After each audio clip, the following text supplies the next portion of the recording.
सम्राट चंद्रगुप्त मौर्य के समय यूनानी राजदूत मेगास्थनीज भारत आया था। उसने यहां जो कुछ भी देखा उस पर एक पुस्तक लिखी जिसका नाम था इंडिका। मेगास्थनीज भारत को देखकर आश्चर्यचकित था। ये कैसा देश है जहां लोग अपने घरों में ताले नहीं लगाते, लूटमार या अपराध का कोई भय नहीं, यहां कोई गुलाम नहीं होता, ऊंच नीच का कोई भेदभाव नहीं, स्त्रियां भी युद्ध कला में पारंगत सैनिक होती हैं और यहां तक कि राजा चंद्रगुप्त मौर्य की सुरक्षा में भी स्त्री सैनिक तैनात होती है। मेगास्थनीज के लेखन को प्राचीन भारत का सबसे प्रामाणिक वर्णन माना जाता है। वो आज से लगभग 2300-2400 वर्ष पहले की बात थी। वो सनातन मूल्यों वाला युग था। मतभेद और मनमुटाव तब भी होते थे, लेकिन सब कुछ मर्यादाओं में बंधा हुआ। शांति हो या युद्ध, सबके नियम और नीतियां थोड़े बहुत उतार चढ़ावों के साथ लगभग यही स्थिति अगले 1000 वर्ष तक बनी रही। तभी अरब के रेगिस्तान में आसुरी मजहबों ने सिर उठाना आरंभ किया। लूटमार उनका पेशा था। स्वाभाविक रूप से उनकी दृष्टि सबसे पहले भारत की ओर पड़ी, जहां सभ्यता अपने उत्कर्ष काल में थी। भारतीय समाज में हर वो विशेषता थी जो आज की शासन व्यवस्थाओं के लिए एक कल्पना मात्र है। इस्लामी आक्रमणकारी आए तो प्राचीन भारत का वो खुला हुआ समाज स्वयं को सिकोड़ने लगा। समाज और नैतिकता के नियम भी बदलने लगे। इस समय तक भारतीय राजा आक्रमणकारी शत्रु को भी क्षमा कर देते थे। ऐसी ढेरों कथाएं हमारे इतिहास में भरी पड़ी हैं। लेकिन पहली बार भारतीय समाज ने देखा कि युद्ध में हार का अर्थ संपूर्ण विध्वंस, नरसंहार, स्त्रियों और बच्चों के साथ बर्बरता है।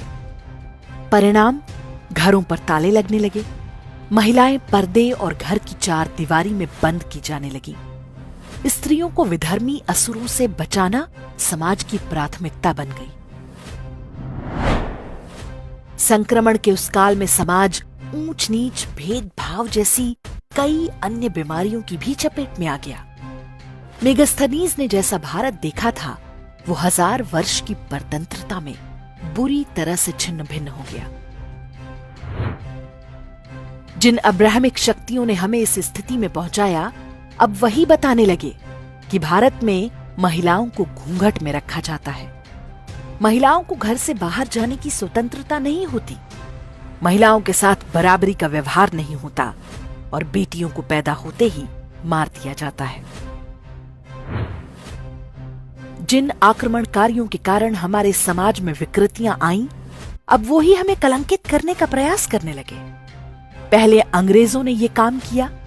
स्वतंत्रता के बाद कांग्रेस द्वारा नियुक्त मदरसा छाप शिक्षा मंत्रियों और वामपंथी इतिहासकारों ने इस अभियान को आगे बढ़ाया। भारत हजारों वर्ष पुरानी किंतु जीवंत सभ्यता है। हमारा समाज समय और परिस्थितियों के अनुसार स्वयं को परिष्कृत और परिशोधित करता रहता है। हम अब्राहमिक मजहबों की तरह किसी आसमानी किताब के गुलाम नहीं हैं। परतंत्रता के काल में भारतीय समाज और धर्म में जो विकृतियां आईं, उनमें से कई समाप्त हो चुकी हैं। जो बची हैं, वो भी समय के साथ अवसान की ओर हैं। आज हिंदू समाज में बहुत खुलापन आया है। महिलाओं का जितना सशक्तिकरण हिंदुओं में हुआ है, उसकी कल्पना किसी अन्य मजहब में नहीं की जा सकती। चिंता इस बात की है कि उस प्रक्रिया को रोकने का प्रयास हो रहा है। हिंदुओं के विरुद्ध मजहबी हिंसा उसी प्रयास का हिस्सा है। जब कोई हिंदू लड़की लव जिहाद जैसे षड्यंत्र का शिकार बनाई जाती है, तो एक समाज के रूप में हम अपना आक्रोश प्रकट करते हैं। लेकिन इस बात पर विचार नहीं होता कि करोड़ों बेटियों के माता पिता और अभिभावकों पर ऐसी घटनाओं का क्या प्रभाव पड़ता होगा। क्या ये वही परिस्थिति नहीं है जैसी भारत पर इस्लामी आक्रमण के समय उत्पन्न हुई होगी? क्या इस बात की आशंका नहीं है कि ऐसी घटनाओं से डरकर लड़कियों के माता पिता उन पर बंदिशें लगाना आरंभ कर देंगे? वास्तव में ये एक तरह का कुचक्र है।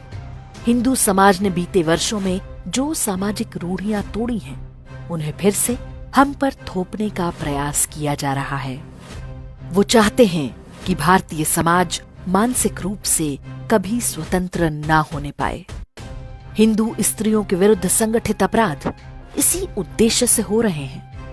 आक्रमणकारी मजहब इस बार अधिक शक्तिशाली है, क्योंकि इस बार उनका गठबंधन वामपंथ के साथ है। एक समाज के रूप में यह हमारे अस्तित्व का प्रश्न है। हिंदुओं के विरुद्ध हो रहे संगठित अपराधों पर बोलना होगा। जो मीडिया, फिल्में और राजनीतिक दल आक्रमणकारी मजहबों की ढाल बन रहे हैं, उनका बहिष्कार करना होगा। सरकारों पर दबाव बनाना होगा कि वो भारत में हिंदुओं की सुरक्षा सुनिश्चित करें। भारत हिंदू राष्ट्र है, हिंदू बहुसंख्यक हैं। विश्व के किसी भी देश में कोई बहुसंख्यक समाज स्वयं पर अल्पसंख्यकों के हमले कभी सहन नहीं करता। कम से कम उन अल्पसंख्यकों के हमले तो कदापि नहीं जिन्होंने हमें गुलाम बनाया और आज भी हमारे देश और धर्म के विरुद्ध षड्यंत्र रच रहे हैं।